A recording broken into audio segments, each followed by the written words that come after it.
Olá pessoal, bom dia, boa tarde, enfim, boa noite a todos. Para quem não me conhece, meu nome é Odir Fontoura. Eu sou aluno do curso de doutorado em História da URGS, Federal do Rio Grande do Sul. E eu estou fazendo esse vídeo a pedido do pessoal da página Homo Históricos. Eles me chamaram e me convidaram a falar um pouco sobre a minha pesquisa que estou desenvolvendo agora na minha tese. E assim, de forma bem ampla, eu estou estudando magia na Idade Média, sobre um conjunto específico de práticas mágicas do final da Idade Média. E, bom, o assunto é bem amplo, bem vasto, caberia muita discussão, mas eu resolvi trazer para esse vídeo um tópico em particular, que é uma questão bem importante. Eu acho interessante a gente pensar sobre as diferenças do que hoje nós entendemos por magia em relação ao que na Idade Média ou no período medieval se entendia por magia. Muitas vezes essas ideias elas não vão bater exatamente, vão haver várias distinções. São vários os exemplos. Talvez o exemplo mais clássico seria o que na Idade Média hoje a gente categoriza como culto aos santos ou culto às relíquias. Né? Eles também usavam esses termos nessa época. Então, por exemplo, acreditar que certas propriedades, como por exemplo um cabelo de um santo, ou um pedacinho de um osso de um santo ou uma santa, enfim, ou acreditar que um pedaço de um tecido de uma roupa que alguma dessas figuras religiosas tivesse algum tipo de capacidade de provocar a cura de alguma doença, ou de facilitar o parto de uma mulher, ou afastar tempestades, enfim. Isso muitas vezes pelos historiadores foi categorizado como práticas mágicas ou crenças mágicas. Mas eles nessa época não viam exatamente dessa forma. Por exemplo, a gente tem o caso de um intelectual do século XIII, que é o Roger Bacon. Ele vai ser um dos críticos mais ferrenhos da magia. Ele vai dizer que as práticas mágicas eram coisas diabólicas associadas ao inferno, elas iam contra as leis da igreja e tudo mais, ao mesmo tempo em que ele não via nenhum problema, por exemplo, no uso de um filactério, que seria o que eles chamavam de uma ligatio, ou uma amarração, um cordão, que trazia escrito o nome dos três reis magos.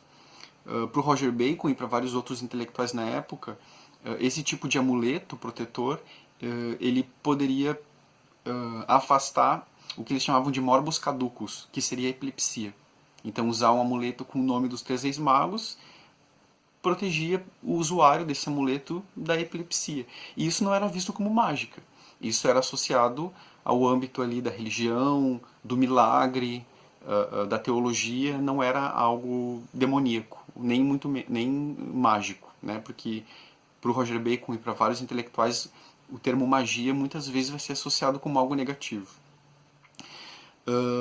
Enfim, são diversos exemplos. Eu acho que uma das histórias mais emblemáticas também é o episódio do Arnaldo de Villanova. Ele foi um médico, foi um intelectual da virada ali do século XIII para o século XIV. E mais de um documento atesta para esse episódio. O Arnaldo de Villanova estava envolvido em algumas polêmicas, foi acusado de heresia, e ele vai até Avignon, na França. Nessa época a sede do papado era na França, não era em Roma. E na ocasião ali dele estar na corte papal e tal, o Papa, o Bonifácio VIII, ele é acometido por uma crise de pedra nos rins.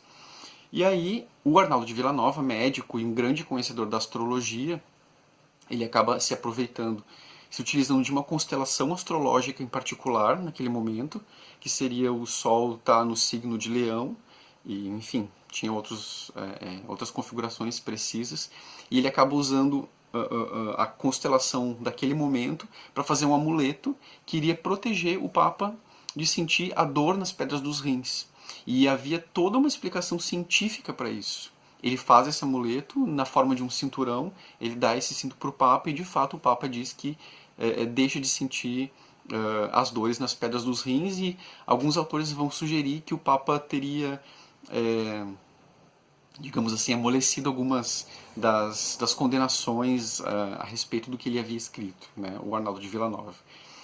Então, bom, para ele isso também não era magia, isso era algo do que eles chamavam de ciência natural, né, ou ciência naturalis, algo do âmbito da natureza que não tinha nada de demoníaco e nada de diabólico. E, bom, para os nossos olhares isso pode ser visto sim como algo demoníaco, como algo não como algo demoníaco, mas como mágico, né, ou como algo supersticioso, enfim.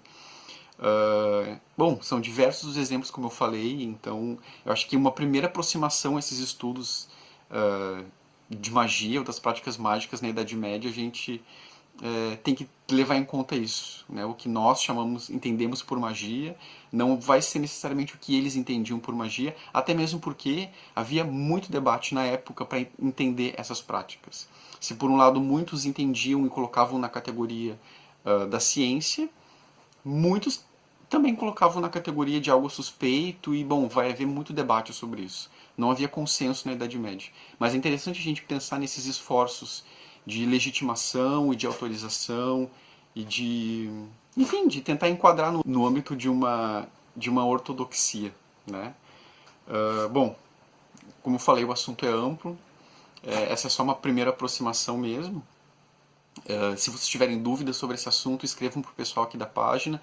Eu vou deixar meu contato também, estou aberto para perguntas, comentários, enfim. E é isso. Até a próxima.